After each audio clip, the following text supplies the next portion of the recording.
अमित भाई, वेजलपुर में दम है भैया।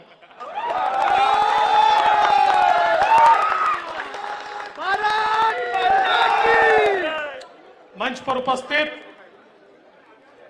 हमारे बहुत ही लोकप्रिय उम्मीदवार, मेरे छोटे भाई, मेरे साथी अमित भाई ठाकर, मंच पर उपस्थित हमारे सुनील जी बराना, हमारे मीर जी कोटेचा, हमारे विपिन भाई सिक्का, हमारे अतुल भाई मिश्रा, नरेंद्र सिंह पुरोहित, विपुल भाई पायधोड़े, हमारे संदीप दवे जी, सभी मंचासीन महानुभाव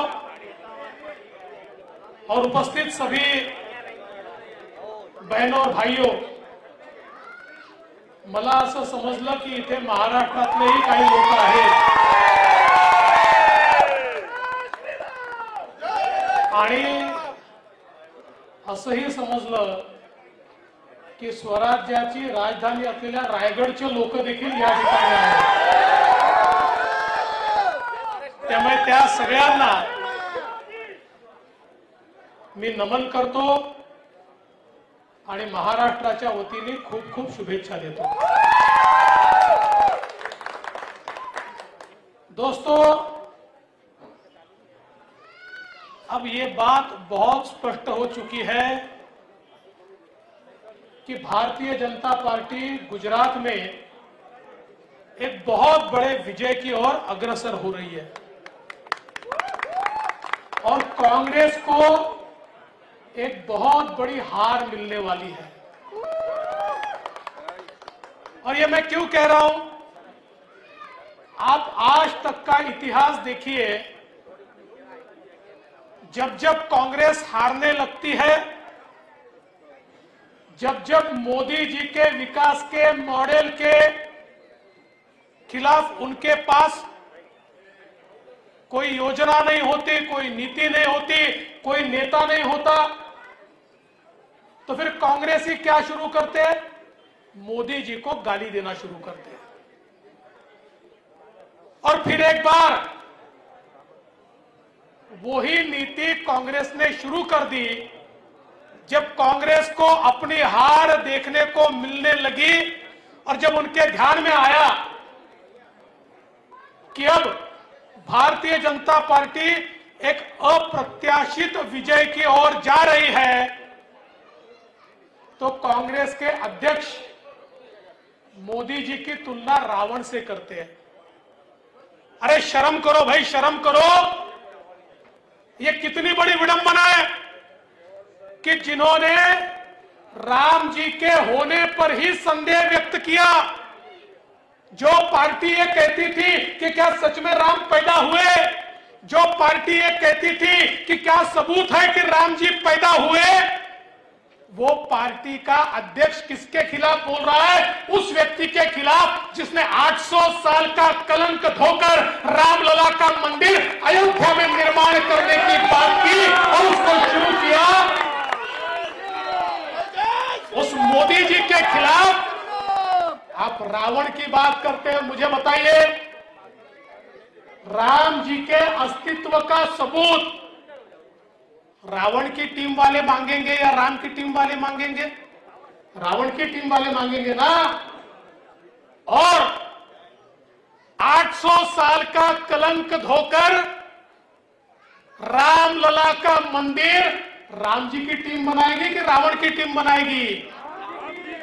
तो फिर रावण कौन है? मैं नहीं बोल रहा, आप लोग बोल रहे। देखो, गुजरात के लोग बहुत होशियार हैं। जब देश स्वतंत्र हुआ उसी समय महात्मा गांधी जी ने कह दिया था कि अब कांग्रेस की आवश्यकता समाप्त हो गई, अब कांग्रेस को विसर्जित कर दो। लेकिन देश के लोग समझे नहीं, उन्होंने कांग्रेस को जीवित रखा। क्या परिणाम हुआ उसका? अनाचार, दुराचार, अत्याचार, भ्रष्टाचार। इस देश के अंदर इसकी मालिका हमको देखने को मिली। गरीबों को लूट लूट कर अपने खजाने भरने वाले नेता बढ़ते चले गए, लेकिन सबसे पहले गुजरात के लोगों के ध्यान में आया कि अरे भाई, गांधी जी कहते थे वो सच था, कांग्रेस को विसर्जित करना चाहिए। और 27 साल से आपने कांग्रेस का विसर्जन शुरू किया और मेरा विश्वास है कि इस चुनाव के बाद गुजरात में कांग्रेस को पूरे तरीके से आप विसर्जित करके रहोगे। इस बार का विजय यह ऐसा विजय होने वाला है जो भूतकाल में कभी भी देखा नहीं गया। मोदी जी के काम पर, मोदी जी की बात पर एक ऐसा विजय इस बार गुजरात की जनता देगी कि सारे के सारे चारों खाने चित हो गए।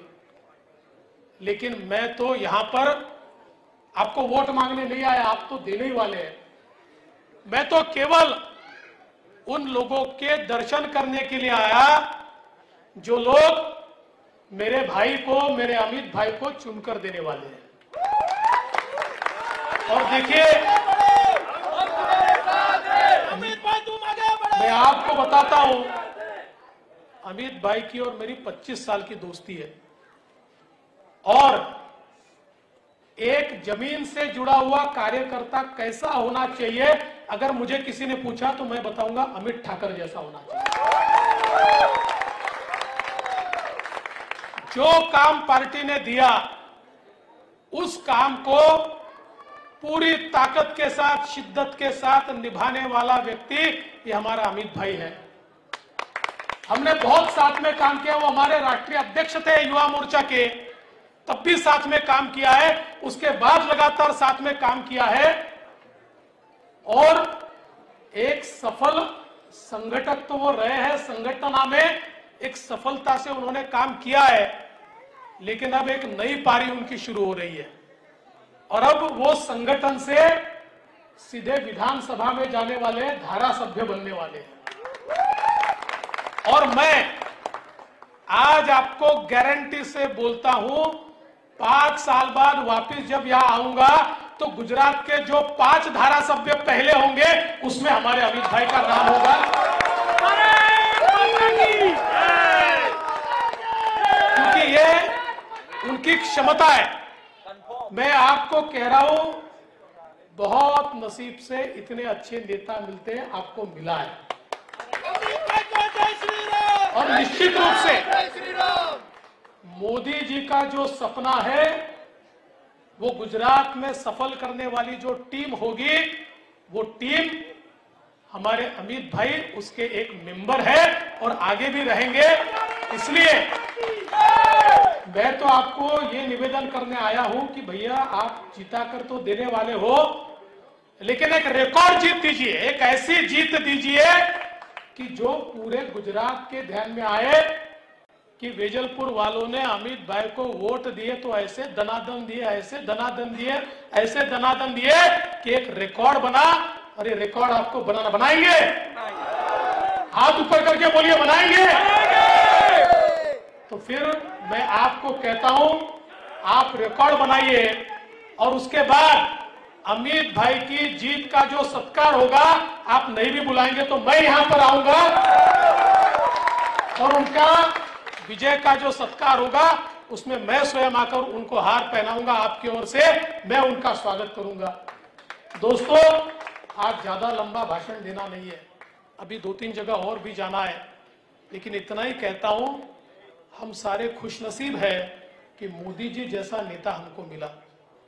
आज जिस प्रकार से देश की दशा और दिशा दोनों मोदी जी ने बदली है, आज लगातार पिछले 6, 7, 8 सालों से दुनिया के सर्वाधिक लोकप्रिय नेता के रूप में मोदी जी को देखा जाता है। और जिस प्रकार से दुनिया में मोदी जी ने भारत की साख बनाई है, हम सब ने देखा।